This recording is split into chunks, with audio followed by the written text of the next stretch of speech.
He's the angry video game nerd. Well, here we are over a decade later, and I'm actually going to torture myself with this pile of a game. I first mentioned Corpse Killer in the Sega CD episode way back in 2007, so I shelved it and haven't thought about it since then, which is like pissing up a drainage pipe. It comes right back. It's also like on Thanksgiving when your family's sitting around the couch watching football after dinner, just blowing hot turkey farts into the cushions. Then a week later, you plop down on the couch and that week-old turkey fart cloud envelops you. Well, that's Corpse Killer. And now, after all that time, I'm still not reviewing the Sega CD version. I'm reviewing the 3DO version instead. Why is that? Because they're all the same. You couldn't even take two as identical as this. It was on PC, Macintosh, and if you really want to get down to business, there's the Sega CD 32X version, meaning you have to own both consoles just to play the same thing. First of all, how does that work? One system uses cartridges and the other uses CDs. It's not like the game is a compact cartridge disc hybrid. I know that would be pretty amazing, but it's just a CD. And second, what kind of marketing tactic was that? The 32X alone was a failure, so making special games that require both 32X and Sega CD was just forcing a failure on top of a failure. And since they only made 6 games like this, I'm guessing didn't do too well. There's also an enhanced version on the Saturn, Corpse Killer Graveyard Edition. It's still pretty much the same, but it goes full screen and even has zombies that get all up in your face. What really wrenches my taint, though, is the fact that someone ported this abomination to modern consoles. There's a copy for the PS4 and the Switch in full HD. Corpse Killer in high definition? More like high defecation. The fact there's still enough demand for a game this even today blows my mind. With all the actual good out there that deserves a remake or HD edition, we get Corpse Killer on the PS4. What the hell, man? So, what is Corpse Killer? Or more specifically, what is a corpse killer? How could anyone kill corpses? It would be like toasting toast in a toaster. Once it's toast, that's what it is. It used to be bread, so you never put toast in a toaster. Actually, that's not true. If you're not satisfied with how toasted your toast is, you could put it back in the toaster. Come to think of it, I do that all the time. Because it's not like you can see the toast when it's in the toaster. You can't tell if that toast is as pale as a ghost or overdosed to utmost roast. What game are we talking about now? Oh yeah, Corpse Killer. I will not say toast for the rest of this damn review.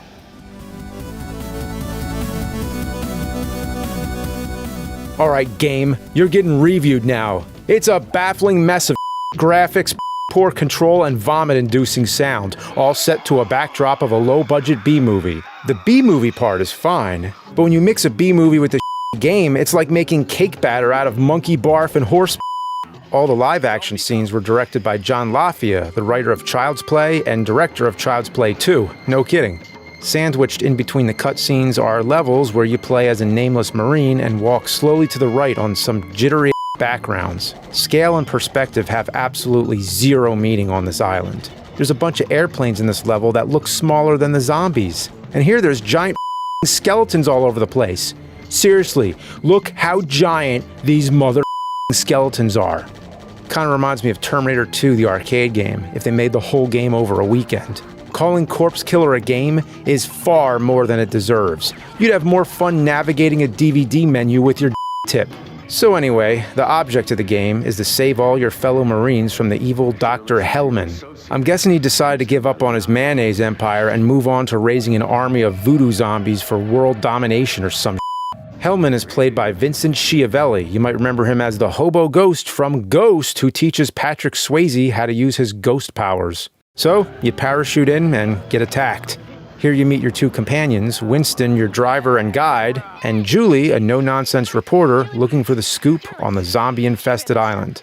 They're only in the game to move the story along and shuttle your ass to areas filled with zombies that can only be beaten by walking to the right. You walk to the right in a village, a swamp, the beach, old temples, and airports. There's a ton of places you walk to the right, and that's all you do from now until you beat the game or say it and shut it the hell off.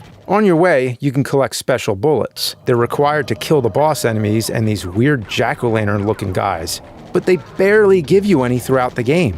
The first time you get to a place where you actually need to use them, I only had 25, which wasn't enough to do.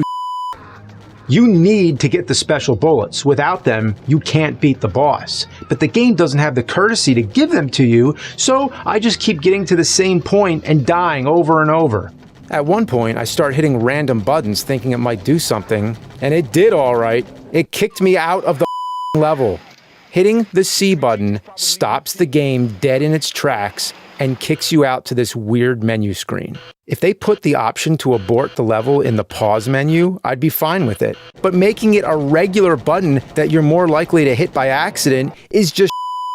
And I know for a fact it also does this in the Sega CD 32X version. And if you want to confirm, I'm guessing it probably does that in the regular Sega CD version as well. So somebody must have thought it was a good idea. Oh yeah, it was a real good idea. So anyway, I get to this menu, and all it does is show you pictures of enemies and other crap. It doesn't give you any useful info or anything, so why even have it?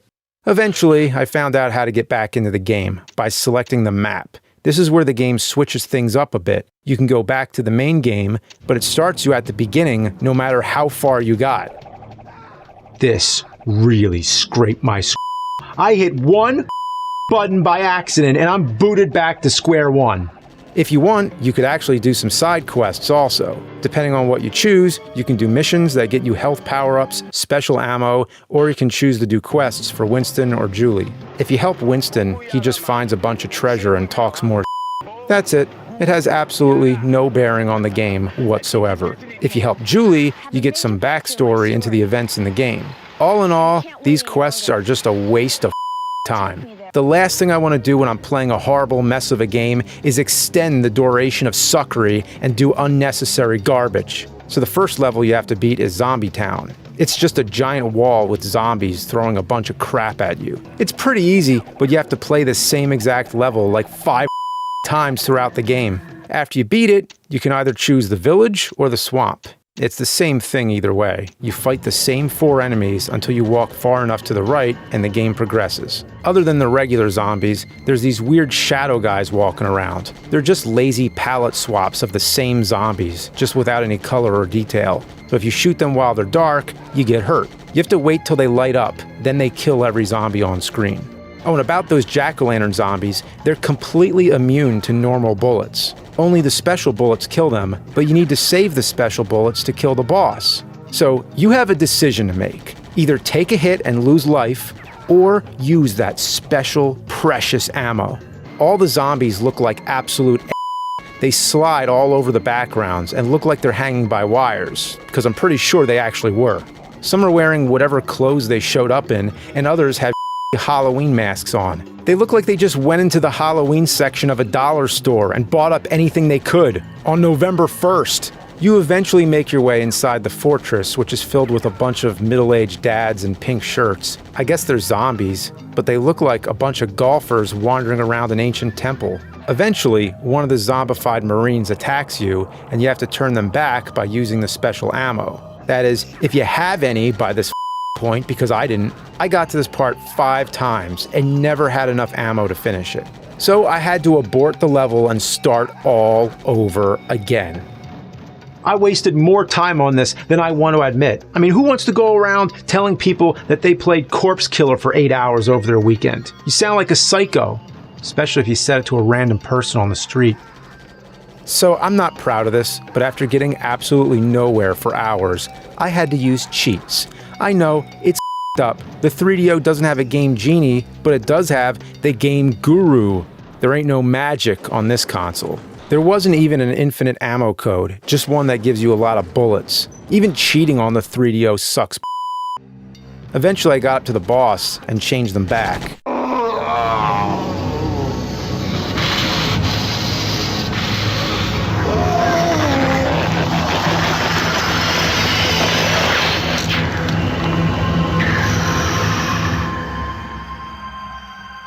I gotta say, I really hate this game, but it's kind of hilarious.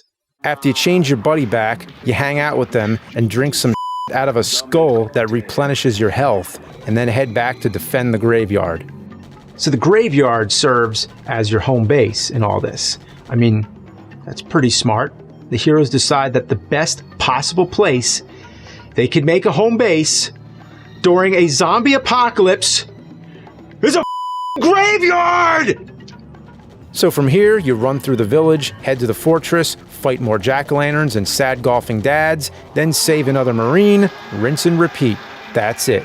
Oh, and every time I go through a cycle of levels, I have to reset, delete my previous save, then go back to the game guru to put the code back in. If Merriam-Webster called asking for the dictionary definition of tedious, I'd say this right here. All that just so I can see these Oscar-worthy cutscenes.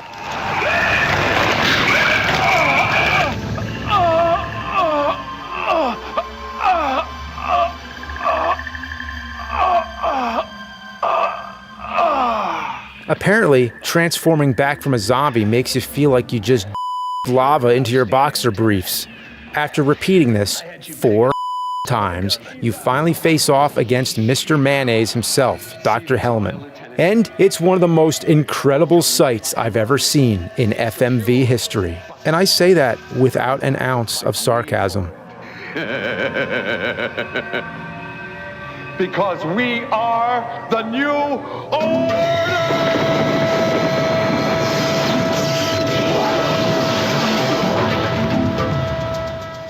Oh, good Lord!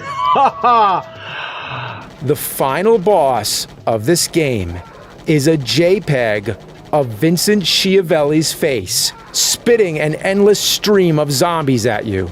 You know, I'd find this whole fight hilarious if it weren't the most frustrating thing possible. Basically, I don't even know if I'm winning or not. Zombies just shoot out infinitely as the picture shifts around and gets more and more ugly. The problem with this fight is you have to beat 2 levels before it, and if you get hit on either of those levels, chances are you're completely for the boss fight. Seriously, this fight goes on forever. Hundreds of zombies fly at you, literally hundreds. I spent about an hour on this fight alone because I died about a load of times. It was demoralizing. It's okay. Death is really, really cruel. Imagine trying to build something out of Legos, but every 5 minutes someone comes into the room, smashes what you've built, and on them, and then you have to start over using the poopy Legos. That's what this boss is in a nutshell. If you actually manage to beat this you get treated to a hilarious death scene. Then you get a bunch of stock clips of fighter jets shooting cartoon lasers at the base till it explodes. Oh, also you get to see Julie in a swimsuit for some reason. How, when, and why the hell she changed into a swimsuit makes no sense. My guess is they needed something to ease the pain of having to spend your weekend slogging through this useless excuse for a video game. All in all, Corpse Killer is just a waste of disc. The entire budget no doubtly went to the production of the B-movie scenes, and barely any effort went into the actual game part of the video game. This is why FMV games were a dead fad more than anything else. People focused so much on the hardware capabilities back then, and the bits and the graphics. Great graphics. If you're amused by watching movies and pressing buttons, this is right up your alley. More like right up your ass. Now, hopefully, I didn't mention any other awful games in past episodes that you're going to want me to torture myself with. Oh, no cliffhanger this time? Okay. All right, well, I'll see you next time, but for now, it's time to kill this corpse. Mother...